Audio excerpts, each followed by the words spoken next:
पाकिस्तान में एक दफा फिर हम क्राइसिस देख रहे हैं माजी की तरह, और एक वज़ीर आला गया है, नए के लिए जोड़ तोड़ हो रही है। अब्दुल कुद्दूस बजंजो साहब जो मुसलसल कोशिश करते रहे जाम कमाल साहब को हटाने की, उसमें कामयाब हुए, अब वो सबसे मजबूत उम्मीदवार हैं। और दिलचस्प बात सबसे ज़्यादा ये है कि तहरीक इंसाफ सपोर्ट करी बलूचिस्तान अवामी पार्टी के उम्मीदवार को, यानी एक तरह से आप कहेंगे अब्दुल कुद्दूस बजंजो साहब आते हैं, तहरीक इंसाफ उनको सपोर्ट करेगी, जबकि जाम कमाल साहब आखिरी वक्त तक इमरान खान साहब से रब्ता करते रहे, मुलाकात हुई, इमरान खान साहब ने कहा जी हम आपको बिल्कुल सपोर्ट करेंगे।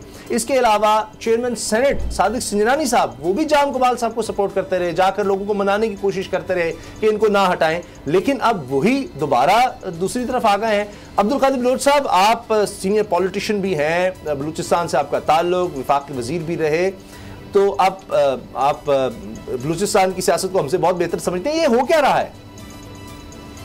देखिए, जो हो गया वो सब कुछ आप कवर करते रहे। महीना डेढ़ महीने से ये कार्रवाई चल रही थी, और जो MPs थे बलूचिस्तान के, उनकी अक्सरियत जाम साहब के खिलाफ हो गई थी, बशमूल अक्सरियत के उनके अपने पार्टी के बलूचिस्तान अवामी पार्टी, बाप पार्टी जिसको कहते हैं, लेकिन उनकी पार्लिमानी जितनी भी स्ट्रेंथ थी, उनकी मेजॉरिटी भी उसके खिलाफ हो गई थी, और वो चाहते थे कि वो रिजाइन करे, और बकौल उनके कि वो जाम साहब की हुकूमत में जिस तरीके से उन्होंने प्लान किया हुआ था, जो उम्मीदें लोगों ने वाबस्ता किए थे, तो पहले ही हल्ले में 35 मेंबर ने उस रेजोल्यूशन को पास किया और सपोर्ट किया। तो उस 35 मेंबर के साथ ही उनका हुकूमत करने का हक मेरे समझ के मुताबिक खत्म हुआ, क्योंकि 65 की असेंबली में 35 की तक मेजॉरिटी बन जाती है, और वो फिर गवर्नमेंट को डिसलॉज समझा जाता है। लेकिन बदकिस्मती से जाम साहब इसको लड़ते रहे, और इसके लिए बड़े हरबे इस्तेमाल किए। कभी खटक साहब आए उनकी मदद करने के लिए, कभी सिंजरानी को 3 मरतबा भेजा गया, फिर उन्होंने इमरान खान साहब से मुलाकात की, उनसे मदद मांगी, और बाद में उन परसों उन्होंने इमरान खान से उसके वजीरों के बारे में शिकायत की कि वो साइड ले रहे हैं, हमें वो सपोर्ट नहीं कर रहे हैं जो भी करना चाहिए था। तमाम बातों के बावजूद हकीकत यह है कि कुद्दूस बजंजो को बतौर पार्लिमानी पार्टी लीडर के तौर पर बलूचिस्तान की चीज मैसर करने के लिए वो हिमायत हासिल हो गई है। बाप पार्टी के और उसके साथ शामिल कोलेशन पार्टी जो पार्टनर हैं सब ने उसको कर लिया है, और मेरे ख्याल में कल या परसों उसकी इलेक्शन बलोच साहब, जब नून लीग की गवर्नमेंट थी तो सनाउल्लाह जहरी साहब के खिलाफ भी इन्हीं कुद्दूस बजंजो साहब ने बगावत की थी, और बाद में उनको रिजाइन करना पड़ा और ये वजीर आला बन गए। अब फिर वही कहानी दोहराई जा रही है। उसी तरीके से जाम साहब जो है वो आउट हो गए हैं, कुद्दूस बजंजो साहब इन हो रहे हैं। ये क्या कहानी क्या है कि हर दफा एंड पे आके कुद्दूस बजंजो साहब जो है वो स्पीकर से वजीर आला बन जाते हैं? देखिए, अभी वो तो उसकी किस्मत है, उसकी काबिलियत है, उसकी अहलियत है, जैसे भी है। मैं इसके बारे में मज़ीद इतना कमेंट नहीं करूंगा, लेकिन इस बार ये एक हकीकत बन चुका है कि दोनों मरतबा फाल उनके हिस्सों में निकला है, और उसी को वज़ीर आला के तौर पर उसको भी नॉमिनेट हो गया और अभी। तो ये तो असल में बात यह है कि ये पार्लियामेंटेरियन सूबाई असेंबली के मेंबरान, उनसे पूछा जाए हर एक से कि कौन सी खास बात जो उन्होंने उसको देखी है। जरूर ऐसी बात है कि उसने बगावत भी करवाई, और बगावत में फिर अक्सरियत भी उन्होंने आई, और अक्सरियत के अलावा नए लीडर हाउस के तौर पर अपने फेवर में जो है ना वो राय भी उन्होंने हासिल कर ली। तो कुछ तो उसमें है, कुछ ना होता और भी तो बनकर आने। अच्छा, मौलाना फजलुर रहमान साहब ने कहा है, जनरल साहब मौलाना फजलुर रहमान साहब ने कहा है कि वो बाप के साथ मिलकर बलूचिस्तान की हुकूमत की तश्कील में शामिल नहीं होंगे। क्या बाप की जानिब से या बलूचिस्तान की किसी नेशनलिस्ट पार्टी की जानिब से मौलाना फजलुर रहमान साहब को कोई ऑफ़र दिया गया था कि वो ज्वाइन करें बलूचिस्तान गवर्नमेंट को?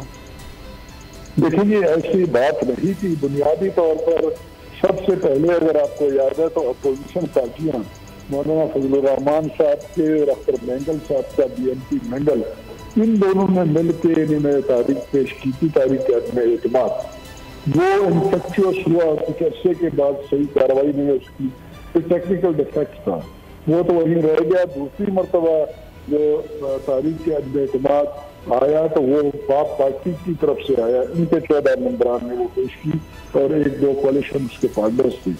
और लेकिन रहमान की और अख्तर मेंगल साहब की सपोर्ट उनको हासिल हुई। लेकिन ऑन दी अदर हैंड मौलाना फजल रहमान साहब और अख्तर मेंगल साहब PDM का हिस्सा है। अब अगर वो इस गवर्नमेंट का यहाँ पर हिस्सा बनते हैं तो ये फिर दोगलापन हो जाता है कि मरकज में वो तो ये, और ये मरकज का एलाई पार्टी है, उसका इत्तेहादी है बाप पार्टी बलूचिस्तान अवामी पार्टी, तो मरकज में तो उसकी मुखालफत करे और यहाँ उसके साथ मिलकर हुकूमत करे। प्रॉब्लली असूलन ये बात सही नहीं थी। तो हुकूमत के गिराने के हद तक उनकी भी शिकायतें बहुत ज्यादा थी, जितनी बलूचिस्तान अवामी पार्टी है वो अपनी शिकायतों की बुनियाद के ऊपर उन्होंने उनको सपोर्ट तो दे दिया कोर्ट ऑफ नो कॉन्फिडेंस पास कराने में। लेकिन हुकूमत का हिस्सा बनना ये अखलाकी तौर पर और सियासी तौर पर, और जबकि मरकज में मुखालफत और PDM का हिस्सा है, इसकी जस्टिफिकेशन नहीं बनती है। यही वजह ने कहा है कि वो हुकूमत का हिस्सा नहीं बनेंगे, लेकिन उनको ये यकीनदारी जरूर कराई गई है कि उनके साथ नाइंसाफियाँ बकौल उनके जाम साहब के दौर में हुए हैं, उस किस्म की नाइंसाफी नहीं होगी और उनके हकूक का पूरा हिफाजत किया जाएगा। और प्रख्याति तौर पर जितने फंड किसी और हुकूमती पार्टी के बाप पार्टी के रुकन को मिलना है तो ये इन पार्टी के लोगों को भी अब्दुल कादिर बलोच साहब, अपने इलाके बलोच साहब ये कहा जाता है कि इस्लामाबाद में इक़्तिदार का रास्ता लाहौर से होके गुजरता है, जबकि इस्लामाबाद में इक़्तिदार से बाहर निकलने का रास्ता जो है वो कोयटा से होके गुजरता है। पिछली दफ़ा भी जब कोयटा में हुकूमत बदली गई तो वफाकी हुकूमत बदल दी गई थी, तो अब आपको नजर आता है कि इसका कोई इम्पैक्ट वफाकी हुकूमत पर भी होगा? देखिए जी, ये तो मफरूजे लोगों ने बनाए हैं वाक़यात के ऊपर पेश करके, जो माजी में चीजें होती रही उनके ऊपर ये मफरूजे बने। लेकिन मैं इतना बात जरूर कहूंगा कि ये जो महंगाई है, ये जिस तरीके से डॉलर की उड़ान है, जिस तरीके से पेट्रोल की फ्यूल की जो प्राइसेस की उड़ान है, जो तबाही आ रही है मुल्क में, जो गरीब जिस तरीके से पिसा जा रहा है, और ये अपोजिशन जिस तरीके से रोडों पे निकला है, और ये बाकी मुख्तलिफ मामलात को जो है ना हैंडल किया जा रहा है, कहानियां पेश की जा रही है, जहाँ पर ये अदारों के दरमियान में भी इत्तेफाक की कमजोरी नजर आ रही है। तो इसमें कोई ऐसी बात नहीं है कि ये जो रास्ते आपने बनाए चेंज के, वो चेंज आ जाए। मुझे तो वेरी फ्रेंकली मुझे इस हुकूमत से किसी किस्म की कोई पॉसिबिलिटी नहीं लगती है कि ये बेरोजगारी और महंगाई को कंट्रोल कर सकेंगे, नंबर 1। नंबर 2, मुझे कोई शक नहीं है कि पाकिस्तानी अवाम 22 करोड़ अवाम जो इस महंगाई के चक्की में फंस रहे हैं 2 साल तक इस बात को बर्दाश्त करेंगे। तो अगर ये मेरी दोनों मफरूजे ठीक हो जाते हैं तो यही सोचना चाहिए कि इमरान खान साहब के भी जाने के दिन बहुत ज्यादा दूर नहीं है। अच्छा अब्दुल कादिर बलोच साहब, PDM और पीपल्स पार्टी लग रहा है कि फिर दोबारा करीब आ रहे हैं। आपको क्या लगता है कि पीपल्स पार्टी क्या PDM का आने वाले दिनों में हिस्सा होगी? जो PDM लॉन्ग मार्च की बात कर रही है उसका पीपल्स पार्टी हिस्सा होगी? देखिए जी, पीपल्स पार्टी बुनियादी तौर पर जिनकी अलहदगी की वजह बनी असेंबली से रिजर्वेशन न देने का, शायद पीपल्स पार्टी आज भी उस स्टैंड पे खड़ी रहे। अलावा उसके बाकी जितनी भी एक्टिविटीज PDM के रहे हैं, पीपल्स पार्टी एग्जैक्टली उस किस्म के स्टेप्स को सपोर्ट करती रही है और करता रहेगा। और आइंदा भी इस कोई कार्रवाई ऐसी होगी जिसमें पाकिस्तानी अवाम की उस कदम में कोई अगर रिलीफ हो, पॉसिबल हो और उनके बर्डन कम किए जा सके और इस हुकूमत में छुटकारे का कोई वजह बन सके, ऐसी कोई स्टेप अगर PDM लेगी तो मेरे ख्याल में पीपल्स पार्टी हेजिटेट नहीं करेगा। अपोजिशन से हमारा ताल्लुक है और अपोजिशन इस गवर्नमेंट की करेंगे।